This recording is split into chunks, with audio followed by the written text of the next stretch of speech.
entender qué es lo que dice. Ah, ya creo que ya está grabando. Sí, ya está grabando. Ya tiene. Bueno, entonces, vamos a rápidamente a contextualizarnos.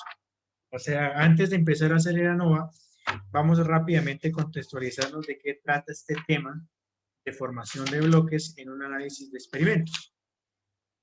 Todos me están escuchando, ¿verdad? Sí. Sí, señor. Listo.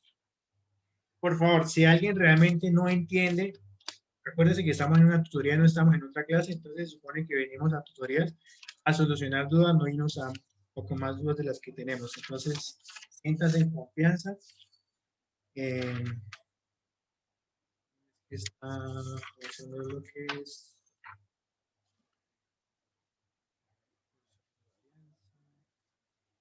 Para que esa información de lo que es. Bueno.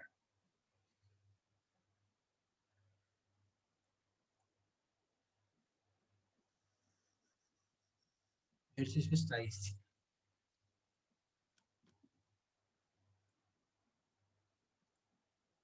Yo pienso que sería como hacer un ejercicio desde cero, ¿no? Porque así de paso entendemos lo que ahorita nos estaba diciendo, lo de los diagramas. Sí, claro. Sí, sí. O sea, de hecho podemos hacerlo otra vez con un ejercicio. ¿Les parece? Listo, y así repasamos de paso, porque por ejemplo el profe, pues la verdad yo no me acuerdo cuándo fue que vimos lo de los diagramas de bloques hasta la clase pasada que hizo el ejercicio. Exactamente. ¿Listo? Bueno, vamos a hacer este ejercicio, que este ejercicio me llegó por acá. Creo que es del profesor. Bueno.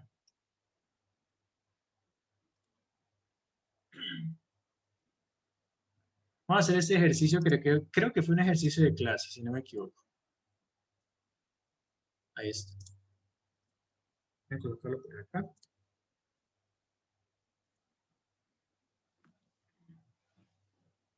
Bueno, entonces, vamos a leerlo. Una ingeniera industrial está interesada en hablar el tiempo de enfoque del ojo. Ella tiene interés en la distancia del objeto sobre el tiempo de enfoque. Se desean probar 4 distancias, sin embargo, se sabe que puede haber diferencia entre los individuos que observan, 5 individuos, motivo por el cual propone un diseño de bloques aleatorizados. Los datos recopilados son, bueno, cabe resaltar que no todos los ejercicios le van a decir, oiga, eso es un ejercicio de bloques aleatorizados. De hecho, la mayoría de ejercicios se lo van a redactar de forma que usted tiene que deducir del enunciado que ese ejercicio se soluciona a través de un método de bloques. O sea, este ejercicio lo podemos solucionar perfectamente con lo que vimos en el primer corte, ¿no? Tenemos una variable de respuesta, tenemos un factor, tenemos los tratamientos, hacemos el ANOVA, hacemos los supuestos y ya, para de contar, ¿sí? Pero entonces acá vamos a tener otro enfoque o vamos a tener unos supuestos adicionales. ¿Qué es lo que pasa? En el primer corte, lo único que nos generaba variabilidad eran los tratamientos. O sea, digámoslo así, la variabilidad de los datos que yo tenía supuestamente se debían cuando yo haría un tratamiento. Oiga, ¿será que la media con este tratamiento es más grande que con este otro tratamiento? O sea, ¿será que mayor con 4 o con 6? Listo. Y no me importaba, las unidades experimentales o los sujetos de prueba no me importaban. Simplemente yo los colocaba, experimentaba con ellos y ya, llenaba la tabla. Pero resulta que en este tema me dice, oiga, tenga en cuenta que también puede que los sujetos me generen variabilidad en los datos. O sea, que no solamente acá la distancia me va a generar variabilidad en los datos, sino que además los sujetos también me van a generar variabilidad. Entonces, en esto ya tenemos 2 fuentes de variabilidad. En el primer corte solo teníamos una fuente de variabilidad que se supone que era el factor que nosotros estamos analizando. Pero en este caso ya tenemos 2 fuentes de variabilidad. En este caso serían 2 factores, ¿cierto? El factor distancia y el factor sujeto. Pero, ¿qué me dice el objetivo del ejercicio? A mí me interesa la distancia. A mí no me interesan los sujetos. a mí me importa la distancia. Si el ejercicio le dijera a usted que se está estudiando cómo se comporta, digámoslo así, bueno, estos números en cuanto a la distancia y el sujeto, en ese caso me están diciendo, oiga, tenga en cuenta a la vez los dos factores. Pero lo que está diciendo acá es que, oiga, yo quiero ver cómo cambia la visión del individuo a diferentes distancias. Lo único que le está diciendo, oiga, tenga en cuenta que puede haber variabilidad entre los sujetos. Pero no le está diciendo que a mí también me interesa cómo es que cambia la visión de un sujeto al otro. Entonces, en este caso, ¿qué es lo que está pasando? Las unidades experimentales o los sujetos de prueba me están generando una variabilidad no deseada y a eso se le llama un factor de ruido. ¿Listo? A eso se le llama un factor de ruido. Entonces, ¿qué es análisis de diseño experimentales con bloques? Simplemente es cuando yo analizo un diseño experimental, pero tengo una fuente de ruido o tengo otro factor que me está generando interferencia, pero que a mí no me importa lo más mínimo analizarlo. Yo solo quiero quedarme con el factor distancia, no más. ¿Listo? ¿Preguntas hasta acá? Bueno, vamos a, vamos a volver a lo del primer corte rápidamente a caracterizar este tema. ¿Cuál es la variable de respuesta en este caso?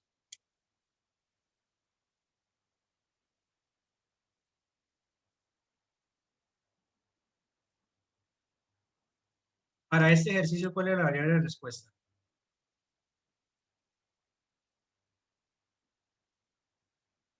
¿El tiempo de enfoque? Tiempo de enfoque, ¿todos están de acuerdo? ¿Qué es lo que se está midiendo en cada una de las personas? Entonces, efectivamente es el tiempo de enfoque. O sea, estos datos que hay acá, este 10, este 6, este 4, este 2, ¿es la medición de qué? Entonces, esos son los tiempos de enfoque. ¿Listo? Entonces, ¿tiempo de enfoque medido en qué? Bueno, no sé, me imagino que en segundos, en milisegundos, bueno. Ahora, pregunta, ¿cuántos factores están afectando esa variable de respuesta? ¿Cuántos y cuáles?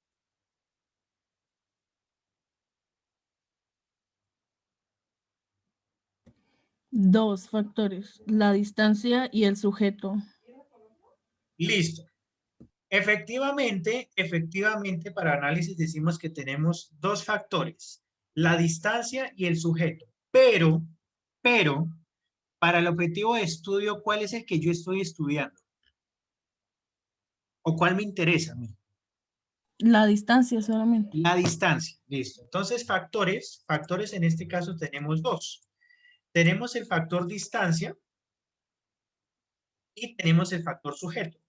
Pero entonces, cuando tenemos dos factores, entonces, como solo me interesa uno, entonces yo le digo, ¿cuál es el factor principal? La distancia. La distancia. Entonces, en este caso tenemos un factor principal, entonces lo voy a colocar acá, factor principal. Y el otro es el factor que me va a generar los bloques, o también se le llama factor de ruido. Entonces, en este caso, como a mí el factor sujeto no me importa, entonces en este caso es lo que se llama un factor de ruido, o el que me genera los bloques.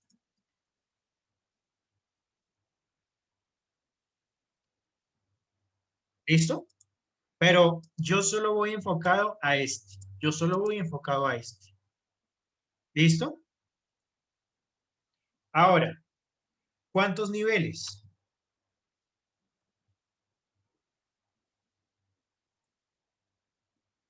Estas preguntas también las podemos volver a salir en el parcial.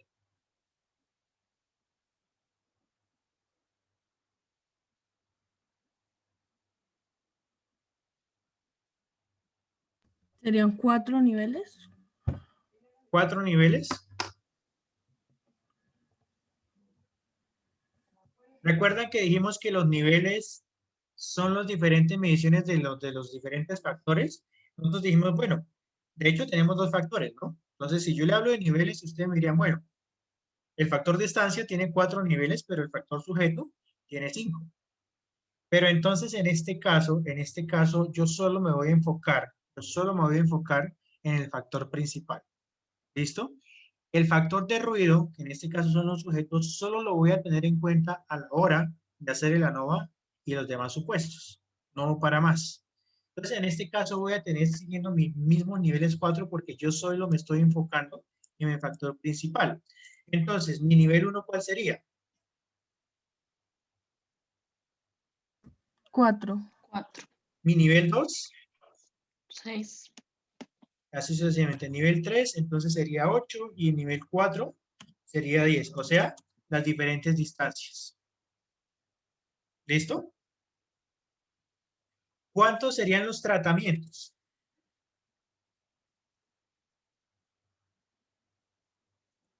Cuatro también.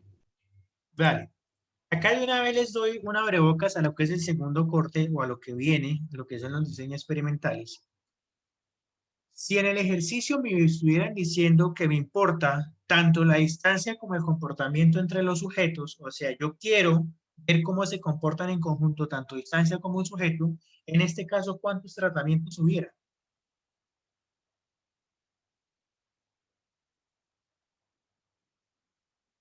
¿Los mismos 4? 9. ¿Por qué 9? Está teniendo en cuenta a ambos. Claro, estoy teniendo en cuenta ambos, pero ¿ustedes recuerdan lo que era un tratamiento? Ah, O sea, no, eso no. Era como los factores por algo, no me acuerdo. O sea, vamos a suponer que yo estoy teniendo en cuenta los dos. Dígame en un tratamiento, dígame en un tratamiento. Suponiendo que ambos factores son principales, dígame en un tratamiento. Es un ejemplo de un tratamiento.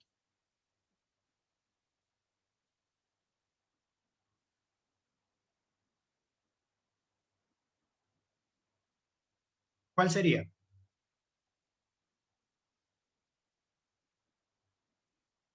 Entonces, acuérdense que cuando yo tengo dos factores principales, a mí me toca coger un nivel de cada uno. Entonces, por ejemplo, un ejemplo sería distancia 4 con sujeto 5. Eso sería un ejemplo. Entonces, desde ese orden de ideas, ¿cuántos tratamientos habrían en total?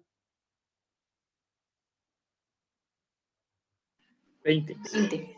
En este caso serían 20. ¿Listo? Ojo con eso. Más adelante vamos a ver más ejercicios. Acá en muchos ejercicios, el ejercicio no va a decir, oiga, este es el factor de ruido. Este es un ejercicio con bloques aleatorizados. No.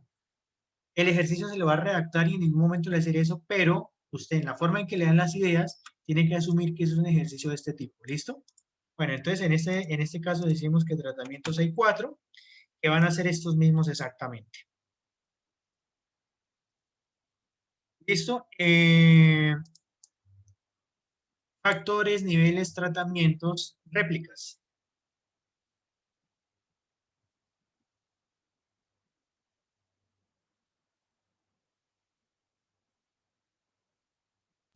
Cinco. Ojo, ojo. Bueno, pues realmente ya no son réplicas, son bloques. Entonces, ¿cuántas réplicas hay? Ah, bueno, entonces 0. ¿Cero? Si hubieran Hay cero, una de no cada sé. uno. Hay una de cada uno. O sea, ¿cuántas réplicas como tal? Pues en total también 20, pero No, no, no, no, no.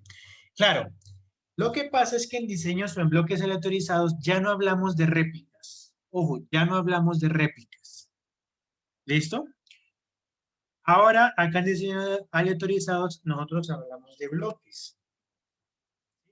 Y si a usted le llegan a preguntar qué es un bloque, ¿qué es un bloque? Estamos trabajando este tema, pero entonces, ¿qué es un bloque en este caso?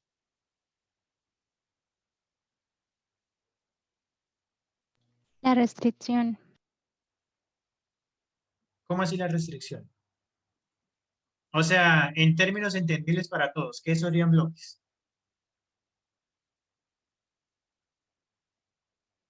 Pues digamos el otro factor que nos está teniendo en cuenta. Se está restringiendo ese factor. Ujú. Otra forma de decirlo es que un bloque es un conjunto de unidades experimentales o de sujetos de prueba que comparten características homogéneas entre ellos, pero que de bloque a bloque son diferentes. ¿Sí me hago entender?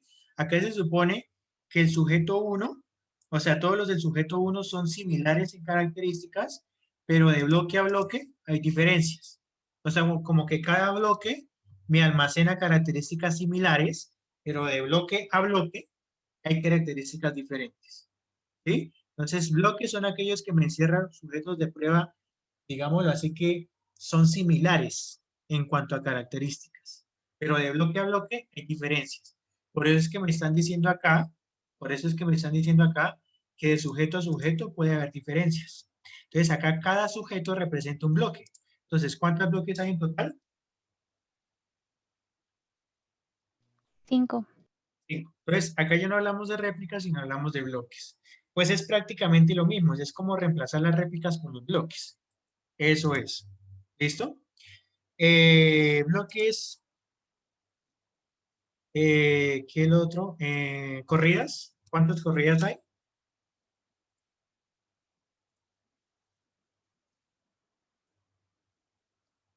20. 20 corridas. ¿Y la unidad experimental?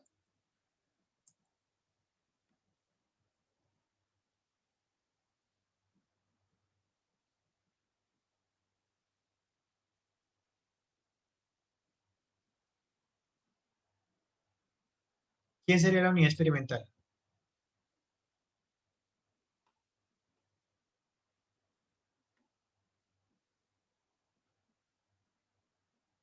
¿El tiempo de enfoque? No, esa es la variable de respuesta. Acuérdense que El individuo, ¿no? el individuo, acuérdense que la unidad experimental es el sujeto de prueba. En este caso, pues los sujetos a quien se les hizo la medición de los ojos, o sea, o a las personas, digámoslo así, ¿cierto? Es unidad experimental, los sujetos. Bueno.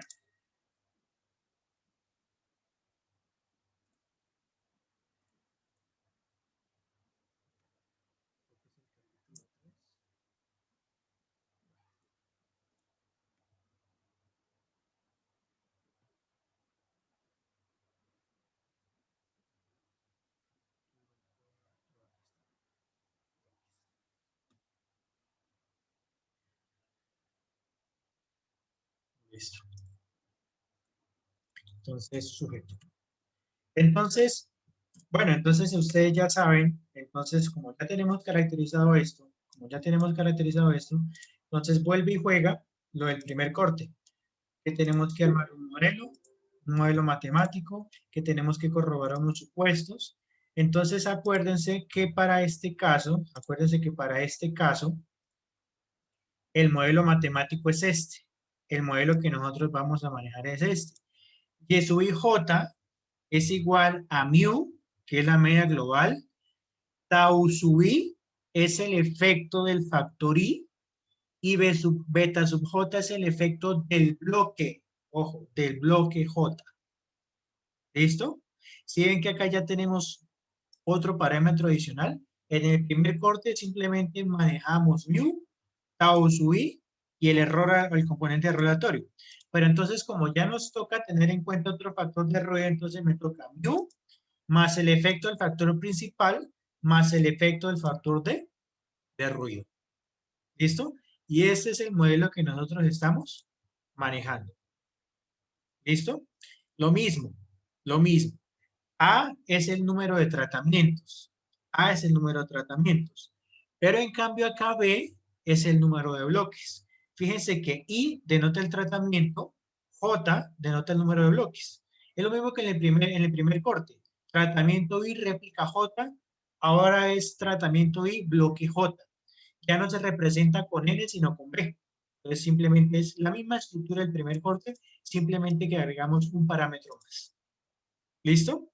Hipótesis a probar. Vea, seguimos probando exactamente las mismas hipótesis del primer corte. No nos interesan los efectos, ojo, vuelve y juega. No nos interesan las hipótesis sobre beta, porque es el factor de ruido. Listo, no me importan las hipótesis sobre beta.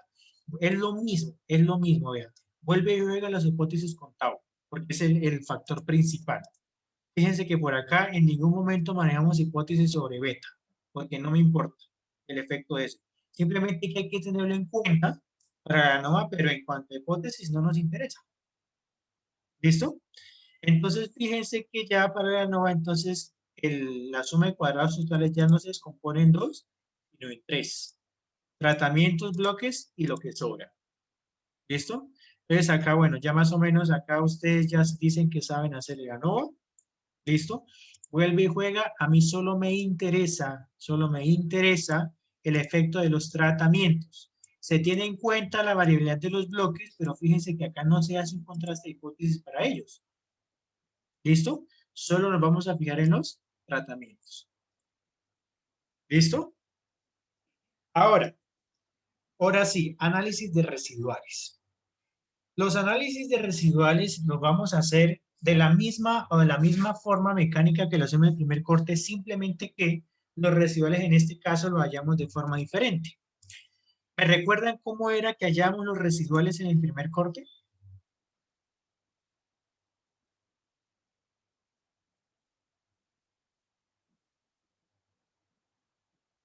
Asumamos que este ejercicio es del primer corte. ¿Cómo es que yo hallaba los residuales? ¿En Minitab o en Excel? Manuel, dígame la fórmula, como dicen por ahí. ¿Cómo es la fórmula? La observación menos el promedio. Observación menos el promedio ¿de quién?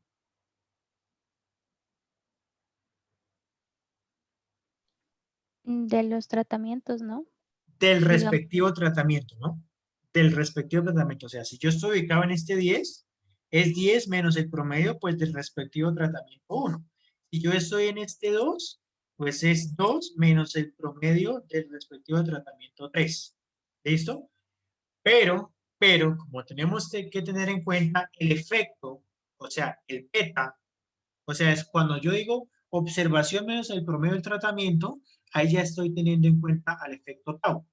Pero entonces me toca tener en cuenta el otro efecto que nosotros vimos en el modelo, que era el efecto beta. Entonces ya no es la observación menos el efecto del tratamiento, sino también me toca agregarle el efecto de quién.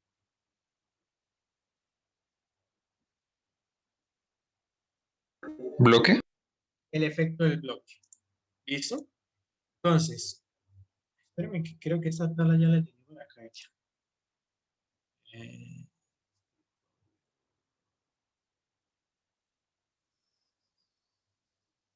No, la borré.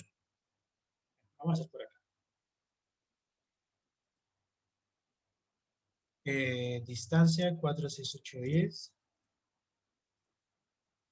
Sujetos 1, 2. ¿Qué pasó?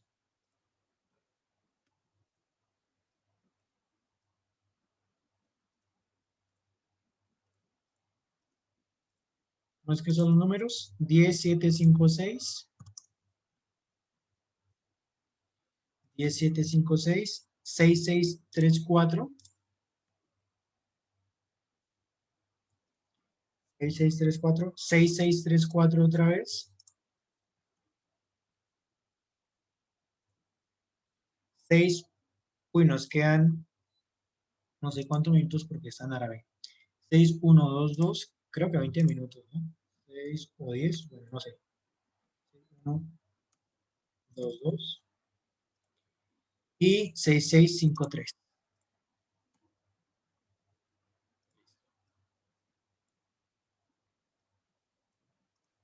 Entonces, ¿qué hacemos acá? Tenemos ahí los datos. Entonces, si ya nos toca tener en cuenta los efectos tanto de filas como de columnas, entonces yo tengo que hallar promedios por columnas.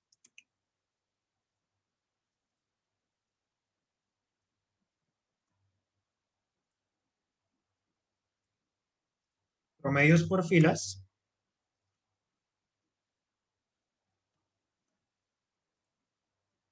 O sea, promedio de cada fila, o sea, promedio de cada tratamiento, promedio de cada columna, que sería el promedio de cada sujeto, y pues me toca hallar el promedio total, el gran promedio. ¿Listo? Entonces, vamos a hacer una tabla de residuales. Vamos a hacer una tabla de residuales. Vamos a hacerla por acá. ¿Listo? ¿Cómo quedaría nuestra tabla de residuales? Entonces va a ser igual. Entonces, los residuales ya para bloques se hallan de la siguiente manera. la respectiva observación menos el tratamiento, el promedio de la columna, menos el tratamiento de la fila, pero le sumamos el promedio global. Y así es como hallamos el residual. ¿Listo? Entonces, fíjense que ya el residual acá nos toca tener ya el efecto adicional de la columna, pero adicional también tenemos que sumarle el gran promedio. Y así es como tenemos que hallar acá nuestros residuales. Pues entonces yo simplemente fijo acá, C7 yo quiero, entonces me toca fijar en la letra. Este lo voy a fijar en el número y simplemente arrastro acá. Entonces, por ejemplo, este, fíjense que, uy, no, fijé mal. Ah, no, tengo que fijarlo en el número. Y este en la letra.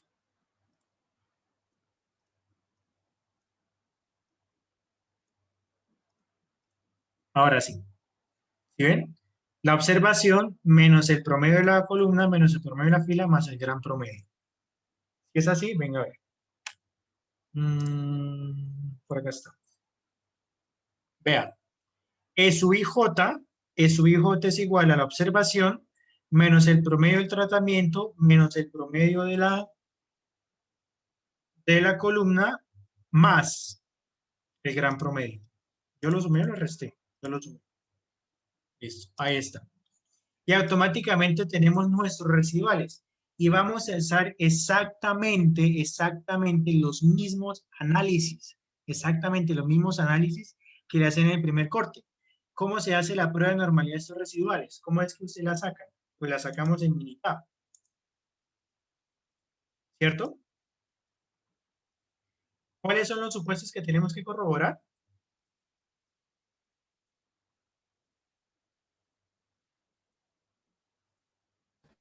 Linealidad, normalidad, o sea, Listo, entonces, elasticidad.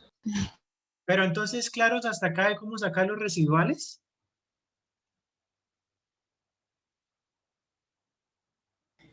Sí. Sí, los residuales bien. Listo, entonces, vuelve y juega. Ya, o sea, lo único que cambia acá es cómo los hallamos. Entonces, vamos a hacer el primer supuesto. Vamos a hacer el primer supuesto, que es el supuesto de normalidad. Entonces, vamos acá.